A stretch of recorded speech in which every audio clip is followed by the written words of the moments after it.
Visual novels are often labeled as a stagnating type of media due to the high number of works that share similar narrative elements, namely the high school setting.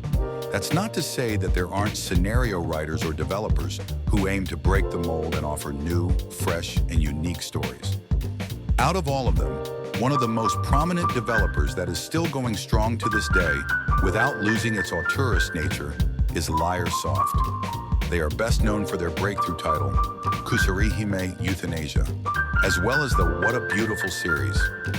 Despite their uniqueness, all of their games clearly share a common DNA, featuring rich and distinctive settings coupled with unconventional yet engaging stories. Their style might not suit everyone's taste, but for those who do, there's nothing quite like it. And today we are going to take a look at one of their latest and perhaps strongest titles they've released. Hey there, this is Miran, and this is my review of Maiden Daraku no Sono no Otome-tachi.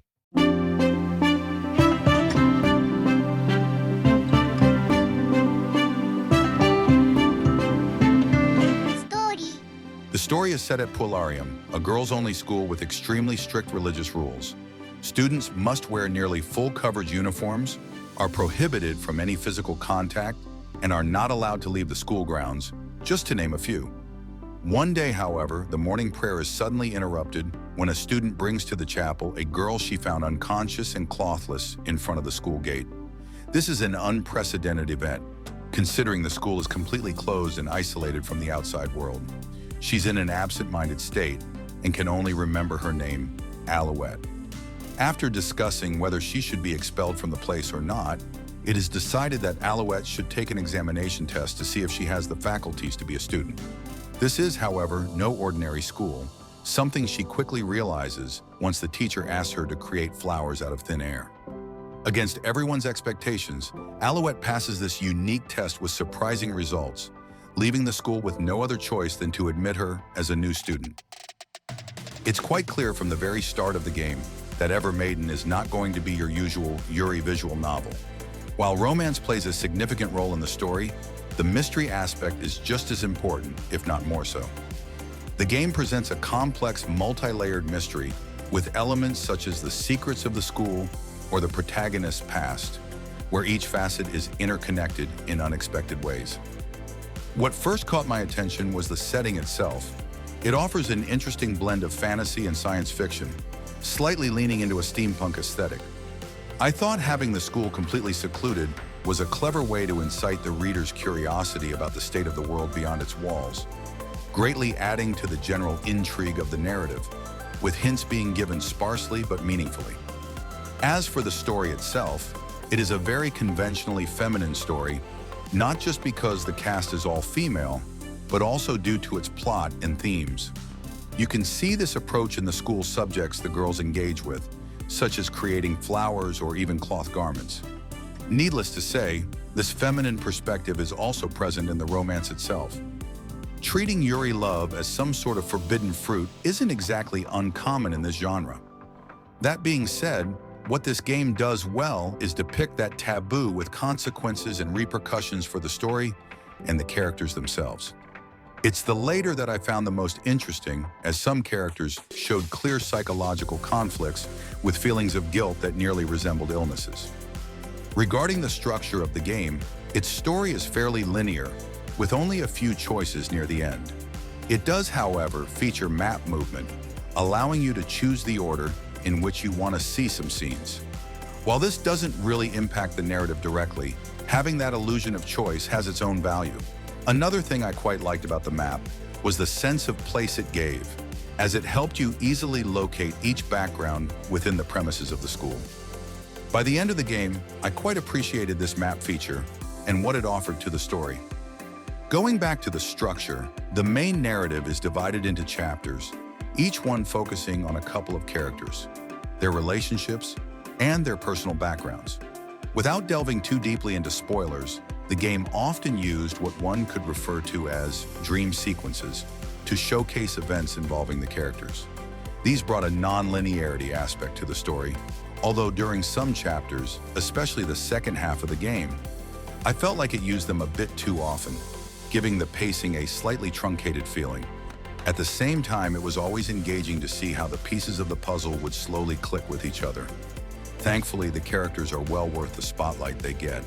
The game features a decent, but not overly large, cast with unique and interesting personalities. These personalities even showed during the school lessons, where each girl showcased their strengths and weaknesses according to their inherent qualities. Considering the game's length, I feel like the size of the cast is just right. Including more characters would have perhaps dampened the depth of their development, and fewer would have conversely toned down the group dynamics. As previously mentioned, the game mostly focuses on them as couples, but cleverly matches them with their dispositions in mind. These duos have clearly contrasting, nearly polar opposite personalities. For example, the diligent macaw with the laid-back pavone, or the caring and tender canary with the pragmatic and aloof robin. This pairing works really well at bringing each other out of their comfort zones. Out of all of them, I found Averla to be the most interesting.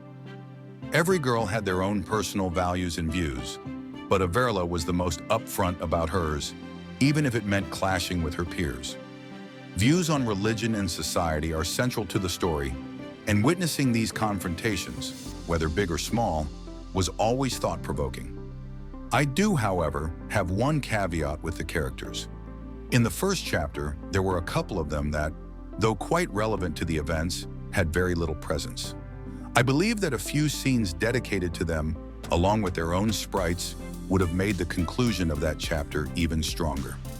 While the charm of the cast is undeniable, it was the protagonist, Aloutte, who I liked the most.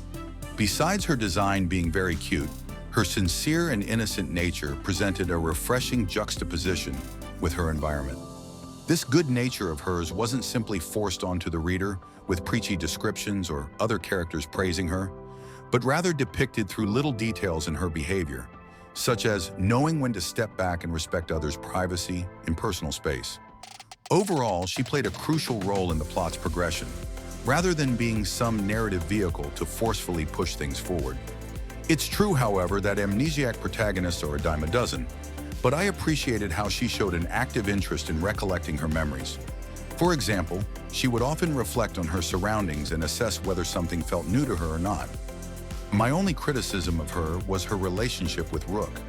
Judging by the game's cover, you might think that the two of them are the focus of the narrative, but in reality, they didn't interact as much as I expected. In a way, this is connected to Aloutte's nature of respecting others' privacy, especially when you consider Rook's distant demeanor toward everyone else. But there were good chunks of the story where it felt like the two of them stepped down from the main stage. Then again, in this story, the mystery was just as important as the romance between the characters, so one could simply consider this a byproduct of that narrative approach.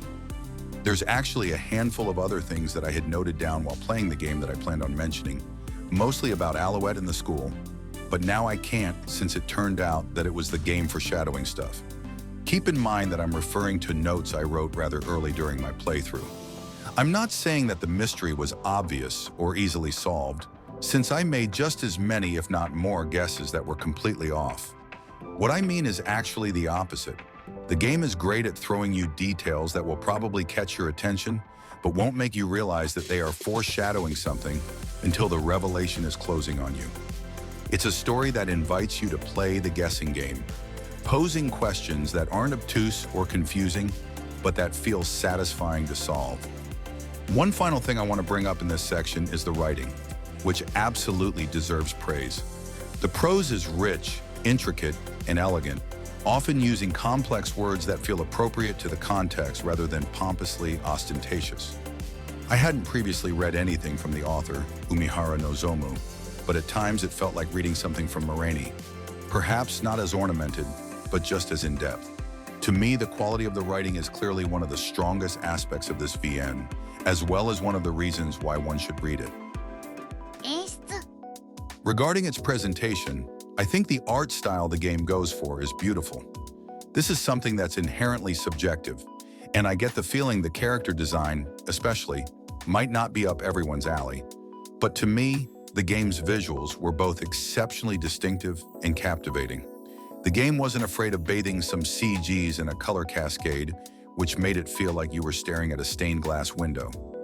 I did, however, feel like a couple backgrounds lacked just a bit of that visual outlandishness the sprites and CGs had, which made the sprites look slightly out of place in some scenes. As far as the music, if I'm being honest, I wasn't fully sold at first.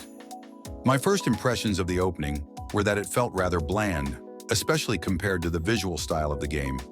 But once I spent more time with the game, I realized how much this soundtrack slaps. There's plenty of variety, from jazzy tunes to epic orchestral tracks. There's also one bizarre song that, for some reason, inserts right at the end a snippet of Bach's Jesus bleibet meine Freude. But I guess that's just Liarsoft being Liarsoft. Oddly enough, you can't listen to all of the tracks in the music gallery mode. Only less than 10 tracks are available there. I know it sounds like a minor complaint, but it's kind of frustrating since the actual soundtrack has at least more than 30 songs. The voice acting, however, was excellent. There were a couple of characters that shared voice actresses, but their performance was so great I didn't even notice. まとめ Overall, EVER Maiden is a visual novel that delivers both on the mystery and romance fronts. The way the narrative unfolds in unexpected ways is only matched by how cleverly its foreshadowing is handled. The world building is rich with personality and mystique, while the character development feels natural and sincere. There are some moments where the pacing feels slightly uneven, and the relationship between the protagonist and the main girl could have had a stronger presence throughout the chapters. But by the moment you reach the end, what you are left with is a deeply rewarding experience that's as unique as it's memorable. I give EVER Maiden, Daraku no Sono no Otome-tachi, an 8.5 out of 10. And that's going to be it for the review. I want to emphasize that the quality of the game's prose is reflected in the score itself. I'm aware that there's an official English translation of this VN supposedly coming out this year, but I have no means of knowing if its quality will be on par with the original material. I don't think I would categorize this game as something untranslatable or anything, but I do believe this is one title one should read in its original language if possible. If visual novel publishers in the West were like their Japanese counterparts and released demos of their products, I wouldn't mind giving it a check and reporting back to you with my thoughts. By the way, the Japanese demo of this game is crazy long. I think it includes more than half of the entire game or something like that. Check it out if you can. Anyway, as always, thanks for watching. Marin out.